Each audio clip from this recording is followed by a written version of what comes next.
BibleWorm, BibleWorm, reading the Bible with BibleWorm.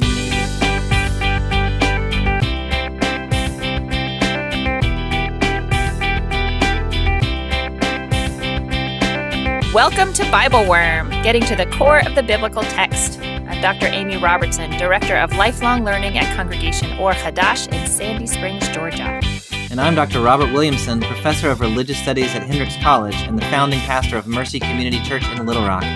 We're here every week to discuss the biblical text, both as biblical scholars and as people of faith, one Jewish and one Christian. This week, we read about the original Passover ritual described in Exodus 12 and 13.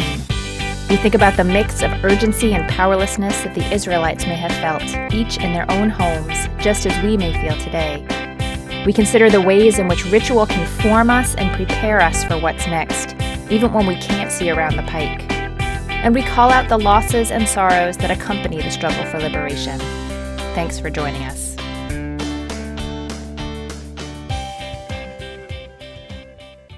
Hi, Bobby. How are you today? Hey, Amy, I'm good. How are you? I am doing pretty well. We're going to have a little Passover action today. We are. And it's so funny. I was preparing this text and all of a sudden I started having this is it Passover time? Is it spring?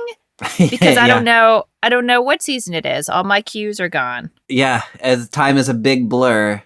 Yeah. And it's Passover in October.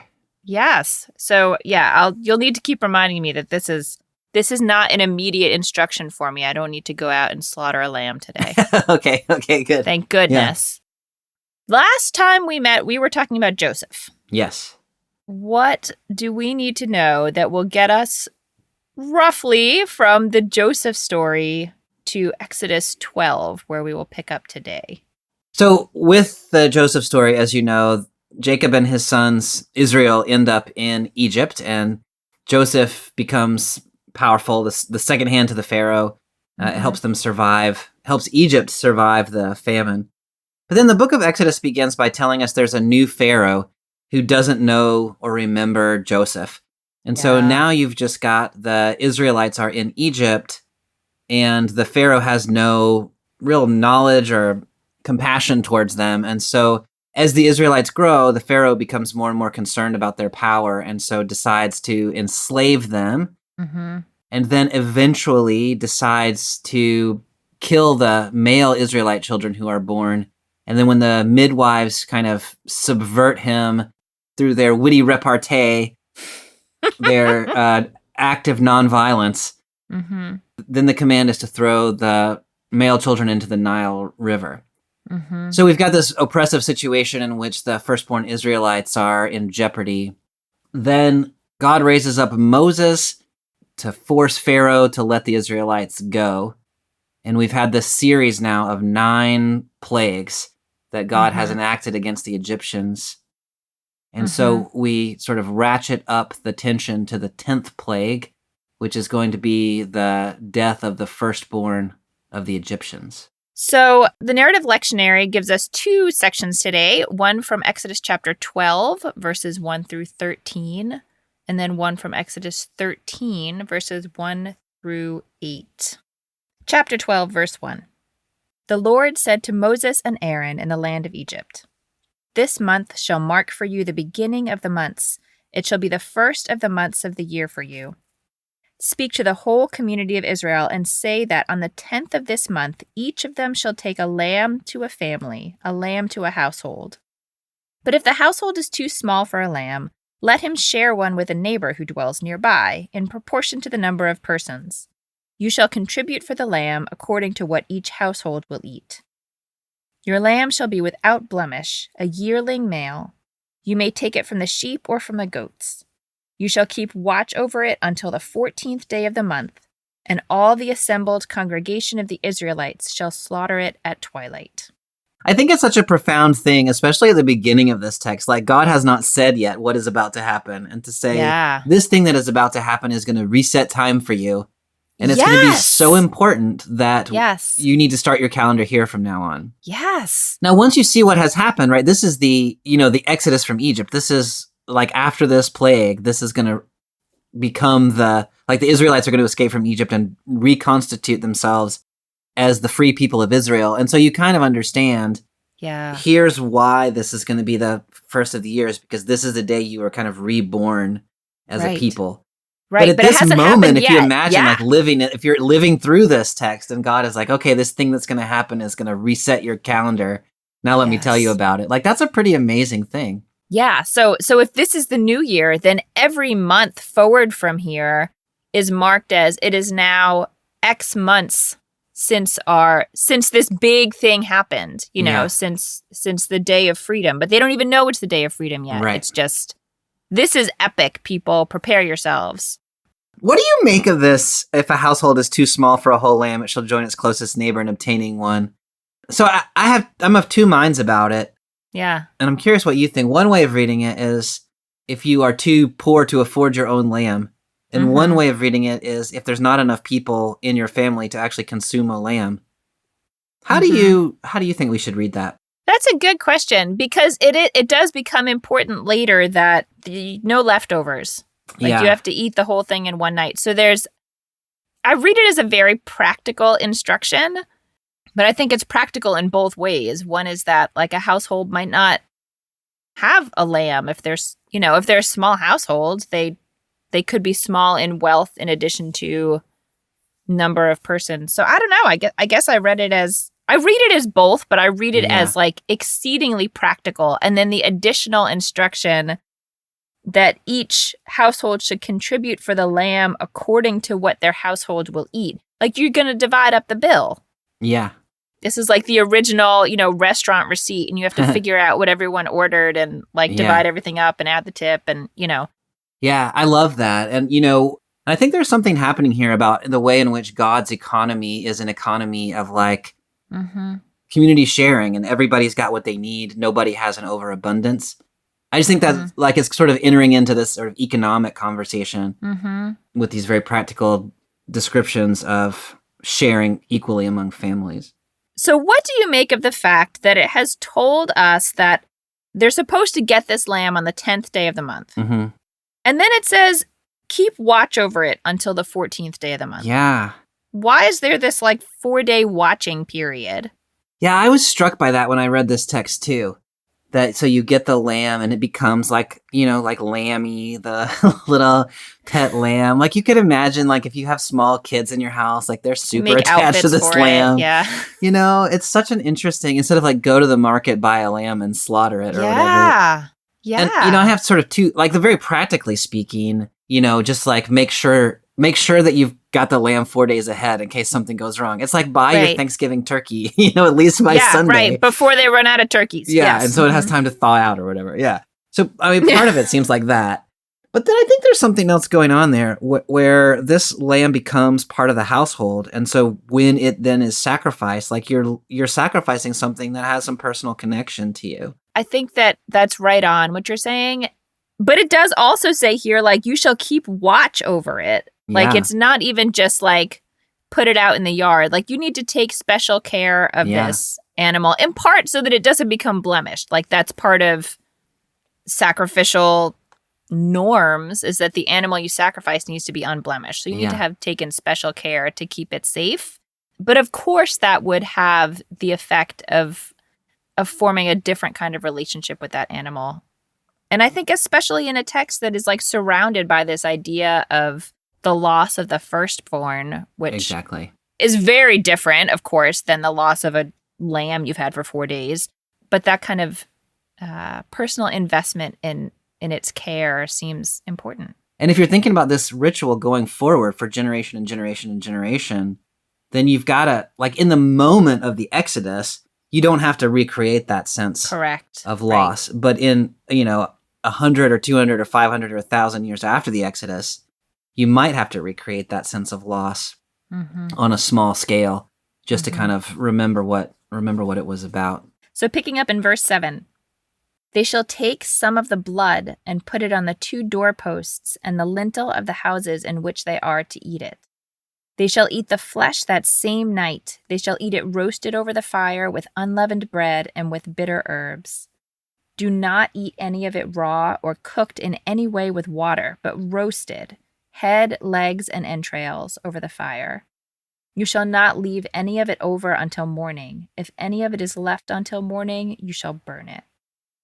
So things get really sort of, for lack of, I think this is the technical term here, ritually. Yes, yeah. It really sort of moves into the realm of like, this is not mundane activity. This is Right. not something you might just do as a household. It was already, there were a couple of things that marked it in the first place, but now we're like smearing blood on doors. What is, I guess, of the various things we could and will talk about in here, where do you want to start? Do you want to start with the blood on the doors? Or is there something else that speaks more loudly to you?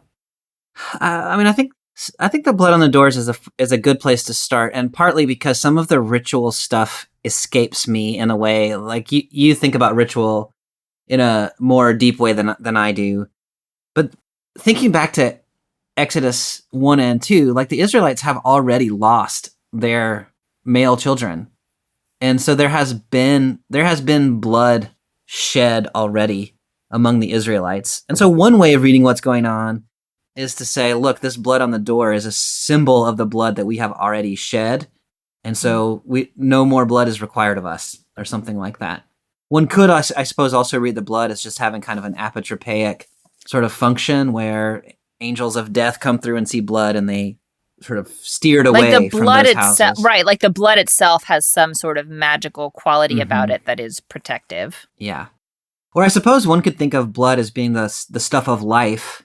Mm-hmm. And so in that sense, the angel of death is going to not pass through the blood of life because that is, those houses are marked for life and not for death. So those are kind of the three things that occur to me about the blood on the doorpost. I'm not necessarily persuaded in any of those ways, or maybe it has some, this is the thing about ritual, right? Is there's never any kind of one-to-one, like this is what that means. What do you think about that blood on the doorpost in particular? I want to start with the last thing you said, which is that part of what's so powerful about ritual is sort of the more you try to nail it down and say, like, what exactly does this mean? And we're going to articulate it once and for all time. That causes it to lose some of its power. Like, I think part of what's so powerful about ritual is that it has all of those resonances, and so we should be mindful to think of what are the resonances for this time as opposed to our time. But even within this biblical time, whether we're thinking about the author's time or this, whatever, this general worldview, blood has a lot of resonances. But this text does not tell us that any of that is happening. I mean, it seems much more like the simple, what you were saying, that you're marking your house as a house of Israel, and a house of Israel that has followed this imperative, right, and is doing the thing.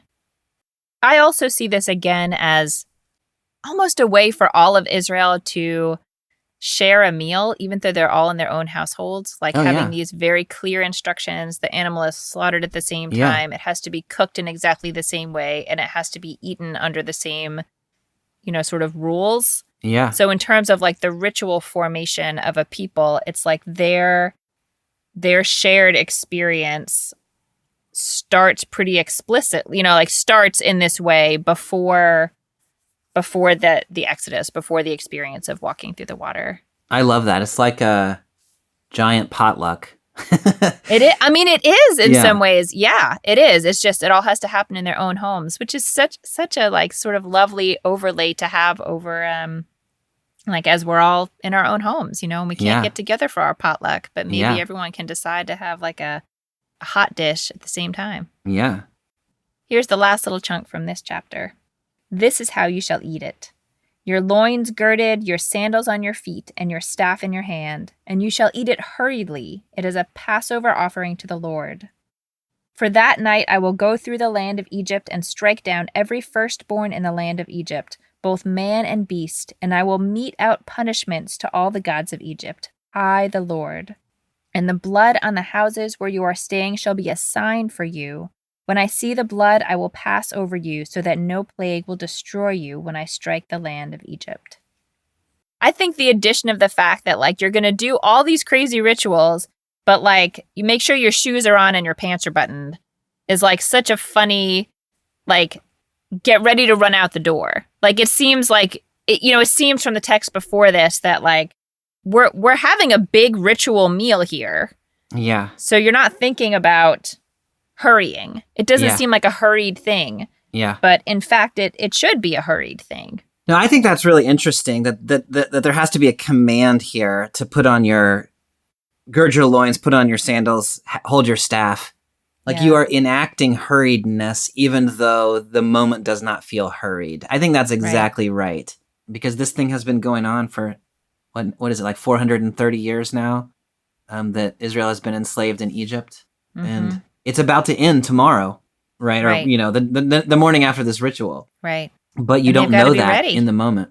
And this is the part of the ritual that really does not carry over into Passover. Like, you're supposed to be pretty relaxed at the Seder table. You're supposed to recline. So you're supposed to have a pillow on your seat because you are free. Like, that's the point where it recognizes the difference between their situation and our situation. That's so interesting, because what I was thinking was, wow, what a useful thing for people in our situation, in which we are in crises that maybe we have become comfortable with those crises. Like, we have settled into our own versions of slavery to the pharaohs of our world. And if we would have a ritual where we would have to put on our running shoes and have our car keys in our hands while we did this ritual, like, it might be good for us to remember what it's like to be hurried. Yeah. And gosh, even just like translating it into modern terms and saying, like, put on your running shoes and have your car keys in your hand, like, again, I think really underscores the tension of do this elaborate thing, this meal that you don't really know why you're doing it, but also be ready to run. As we were talking a minute ago about there can be a perception that sort of ritual and urgency are not, like, if you're feeling urgent, why would you do ritual? You can skip the ritual, yeah. Right? But here's a ritualization of urgency, which I think is really fascinating.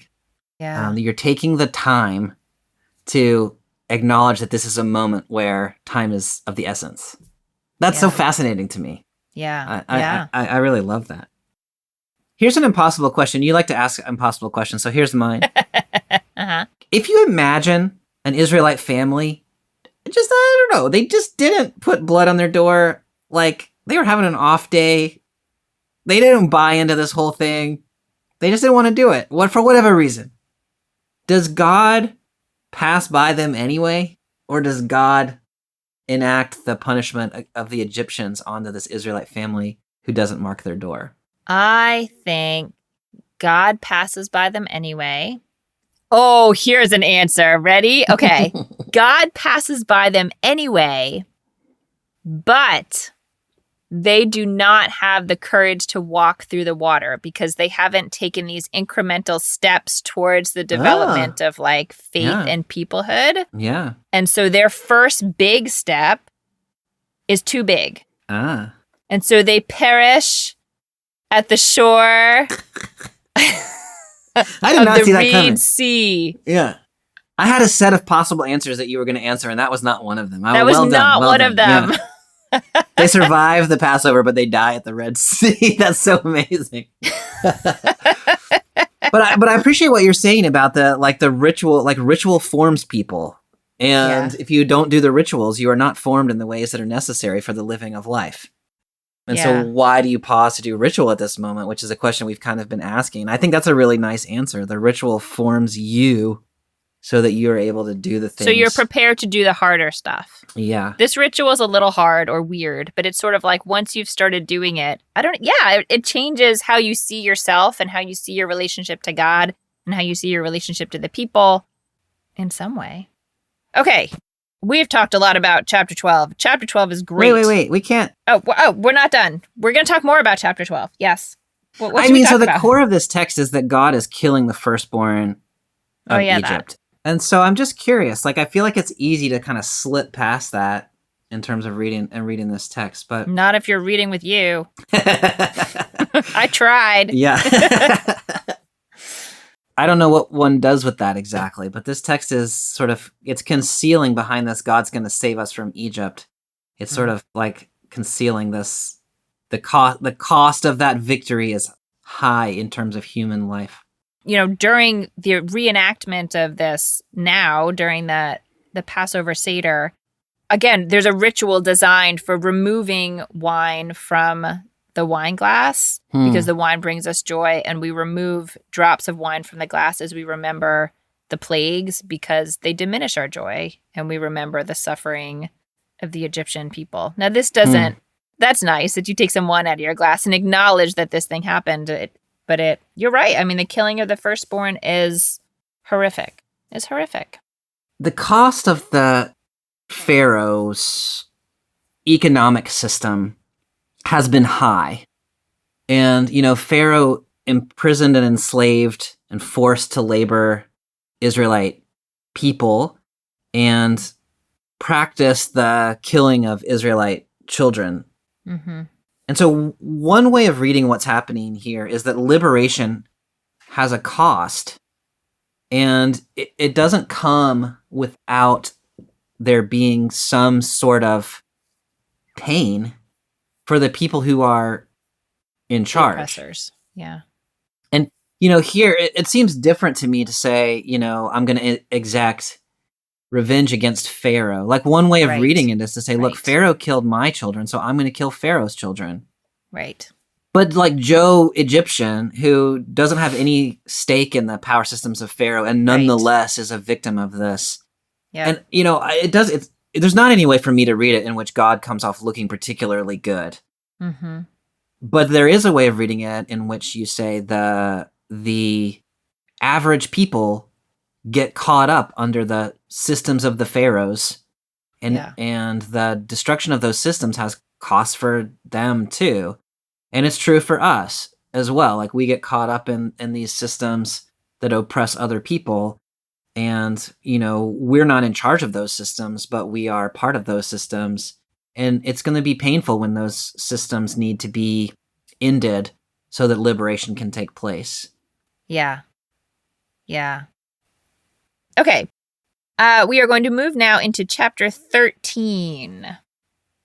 The Lord spoke further to Moses, saying, "Consecrate to me every firstborn, man and beast. The first issue of every womb among the Israelites is mine."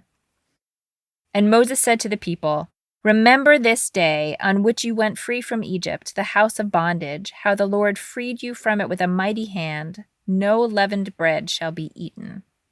You go free on this day in the month of Aviv." One of the things I think is really interesting in this text is that command to remember. So between where we just read and now where we are in chapter 13 has actually been the night where the firstborn are killed, and then the Egyptians send the Israelites out. And kind of in the midst of that is this command, like, remember this thing that is happening to you right now, which is so interesting to me because, like, I mean, how could you not remember this, right? But also that sort of like pausing in the middle of a thing to say, make sure you remember this thing. Like there has been this urgency there, like it is a crazy day, right? Liberation is happening all of a sudden. And this command toward memory seems really important to me. Do you make anything out of that? It's really interesting to think about it from the perspective of the people who are in the moment, because I tend to encounter that sort of as a modern reader of this text for whom the retelling of this story is so central to the ongoing sort of formation and connection of the Jewish people. Yeah. And so much of the Passover ritual is designed around how are we going to remember? What can we do to help us remember? Is sort of around that imperative. But you're right, for the people in the moment, it is a little bit of a strange thing to say, remember this. It reminds me a little bit of, in these days of pandemic, and people keep saying, make sure you keep a journal, which I have not been doing. Right. But so that people, not just, well, so that people in the future will know what it was like, but also a little bit so that you can process your experience, because this thing that is happening is a new thing and we don't have categories for this. And I wonder if that command is sort of similar here, like make sure that you're paying attention because you're going to be responsible in the future for communicating what the significance of this day to your children and their children and their children all the way down to today. And if you don't pay attention and remember, then this communal memory is never going to get started. Okay, picking up at verse 5. So when the Lord has brought you into the land of the Canaanites, the Hittites, the Amorites, the Hivites, and the Jebusites, which he swore to your fathers to give you, a land flowing with milk and honey, you shall observe in this month the following practice. 7 days you shall eat unleavened bread, and on the 7th day there shall be a festival of the Lord. Throughout the 7 days unleavened bread shall be eaten. No leavened bread shall be found with you, and no leaven shall be found in all your territory. And you shall explain to your son on that day, it is because of what the Lord did for me when I went free from Egypt. So we have here, it's going to tell us the observance of this remembrance in the future. But before we get to that, there's verse 5 that tells us about the land that they're about to go into that has been sworn to their fathers. How do you think about that verse and how it sort of leads us into what comes next? I mean, you know me. That verse is really deeply troubling to me because it names this land to which that God has sworn to your fathers, and then it names the people who are currently living there. Yeah. Who, like, it is anticipating the occupation, or however you want to think about that, the conquest of the land, to use terminology used for Joshua. Mm-hmm. And so I struggle because on the one hand, there's this promise that we've seen made all the way back in Genesis chapter 12, which is about to come to fulfillment. And you have this sense of the Israelite people are finally about to make their homecoming, and this is a momentous event. And at the same time, there are these other people who have nothing to do with this story, really, whose land that is at this moment, and they're about to be displaced from that land. And so to me, there's this real tension there. The text does not acknowledge, like the text doesn't want us to think about that. Right. Yeah. Yeah. The text just wants us to cruise on by. Yeah. But it's troubling to me. Like I have trouble cruising on by. Yeah. By that point. Do you have any help for thinking about that? I mean, I think the best I can do again is to look at to see this in the biblical text and say, like, why do you have to displace other peoples in order to have a land that is yours, where you can be, safe from? Yeah. The Israelites are not in a safe place. They need to go somewhere else. Yeah. But wouldn't it be nice if it were a land that had not already been claimed by other peoples? Yeah. And so the best I can do is to, again, sort of look at all the things throughout history and through this day where peoples were in a place and were displaced by some other group, and the ways in which we are numb to so much of it. I mean, even in our own country. Oh, yeah. That it's so easy to sort of overlook that, but be offended by it in the biblical text. Oh, absolutely. Yeah. So, yeah, to look at, like, what do we owe? I mean, maybe this is that got a little pointed there, more pointed than I meant for it to be. But, like, what does it mean for us as people who are in a land that used to belong to a people who's been displaced? I think that's exactly the right, like, yeah, I don't think that's pointed. I mean, it is pointed, but I don't think it's inappropriately pointed. Yeah. So one of the reasons that I want to point to this part of this text is because if you don't point to it here, it makes it easier to not point to it now, You're too. right. And so we need to be pointing to both of those things, absolutely, and to realize that the cost of there is a cost of this liberation. And I don't think there's any simple solutions to that. But in the moment of celebration, one also needs to keep in mind the cost of that celebration for other people. Yeah. I think it's a little weird that the primary, like, ritual mechanism for remembering this epic travel into freedom here is matzah. You're going to eat matzah. Yeah. That's a strange thing to pull out for me. Of all the things, we're going to hold on to that bread. Yeah. What do you think about ritualizing this moment in the particular way that's described here? In my own mind, it recalls a little bit that a time of urgency when there wasn't the time to let your bread rise. And so in that way that, like, eat this meal with your clothes on and your sandals on and your staff in your hand, like, in my mind, this is a little bit of a similar thing, to remember that there was this kind of urgency, and we're gonna model that, or we're gonna remember that, reenact that through this unleavened bread. Yeah, it is interesting that they pull out exactly what you've underscored before, this sort of intersection of urgency and ritual. So you're ritualizing the urgency of a past moment. Yeah. I mean, and the other thing I would pull out from this is this line in verse 8 that you will explain to your child on that day. It is because of what the Lord did for me when I went free from Egypt. Yeah. And I would be remiss not to underscore here the use of the first person singular. What the Lord did for me. Not even what the Lord did for us or our people, or it's very, very personal and direct. No, I think that's really interesting, the singularity there. And the other thing that I was thinking about is that, actually by the time they do get into the land, although the text has not anticipated this yet, but it's not actually the people who experience the Exodus. That's right. Who are the ones that are going to be telling the story in the land, because that whole generation dies. And so from the first telling in the land until today, it is people who did not directly experience the Exodus who are telling the story of what happened to me in the Exodus. Mm-hmm. And it sort of connects that. We were talking last year about all Jews were at Sinai. Mm-hmm. And I think this is sort of a similar thing where it is as though the whole people, like all generations of the Jewish people, did experience this directly. Mm-hmm. And so you can talk about it as something that happened to me, even though it happened, 3,500 years ago. Yes. I think that's really powerful and important. And part of what ritual does is it connects us through the generations to all the people in between, but also to the original events. In the case of this text, to the Passover, and I think the parallel in the Christian tradition is probably to the Last Supper that Jesus shares with his disciples, which in its own way it is a Passover meal in the biblical text. And so Christians are connected to that meal, and through that meal then to the Passover itself.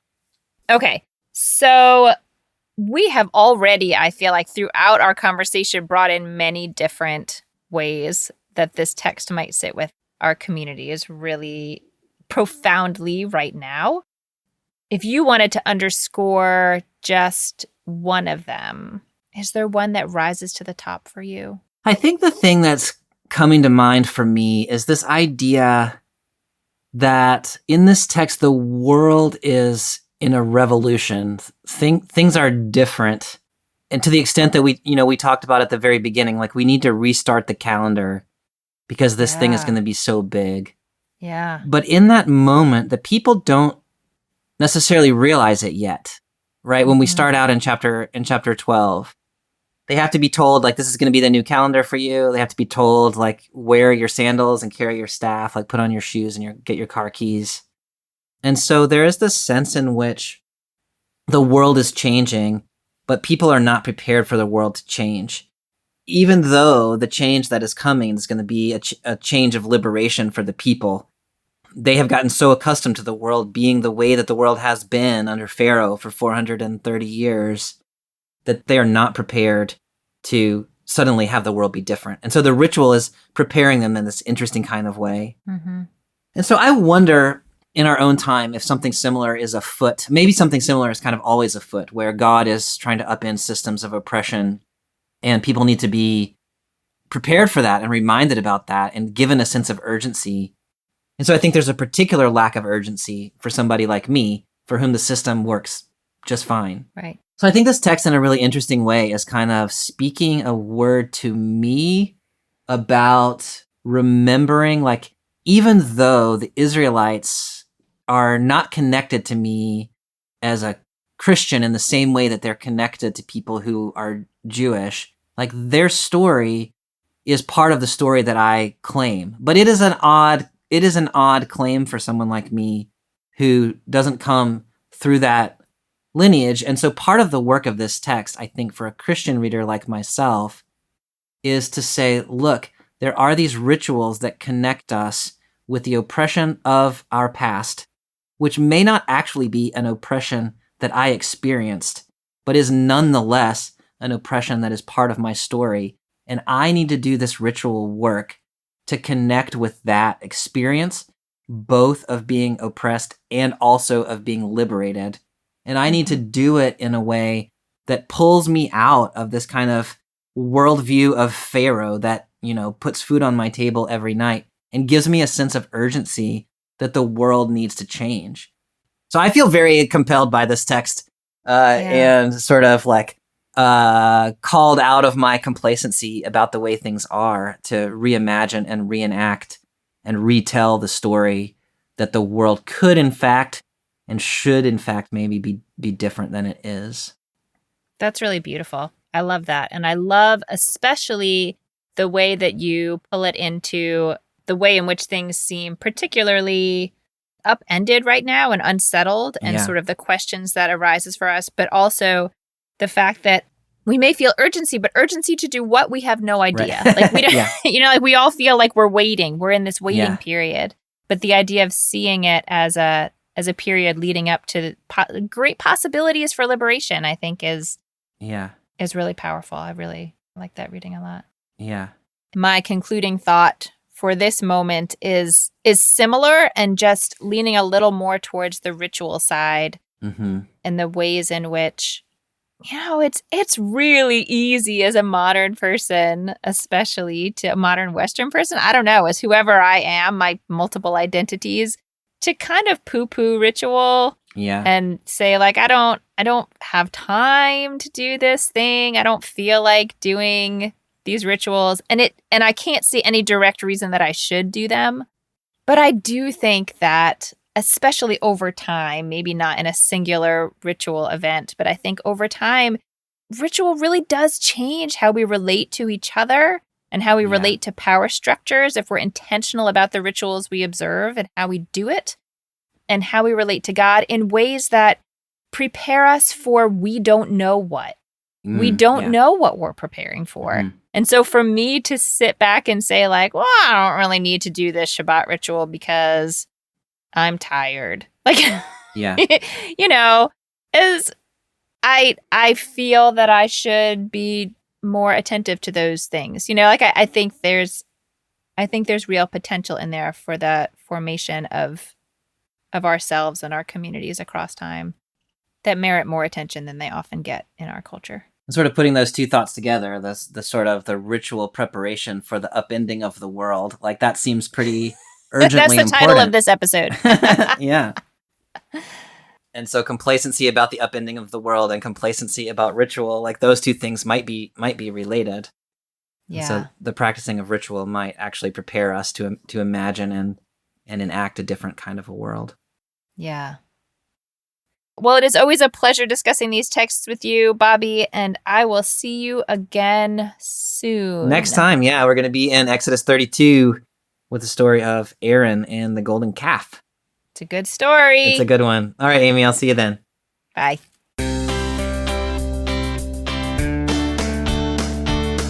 Thanks for joining us for this episode of BibleWorm. If you'd like to hear the rest of our conversation about this text, join our Patreon at the extended worm level or higher to get access to extended episodes. You'll also find other goodies like early access, video lectures, weekly liturgies, and more, starting at just $4 per month. Visit patreon.com/BibleWorm podcast for details. We're grateful to all our supporters for helping us keep the podcast going. A special thank you to our executive producer, Fox Valley Presbyterian Church in Geneva, Illinois, and to our newest supporters, Stephen Bond, Scott Hooker, Valerie Ritter, Sharon Janet, Jennifer Boyd, Will Christian, Bob Stevie, and Amy Epp. Join us again next week when we'll be discussing the story of the golden calf in Exodus 32. Until then, keep on digging.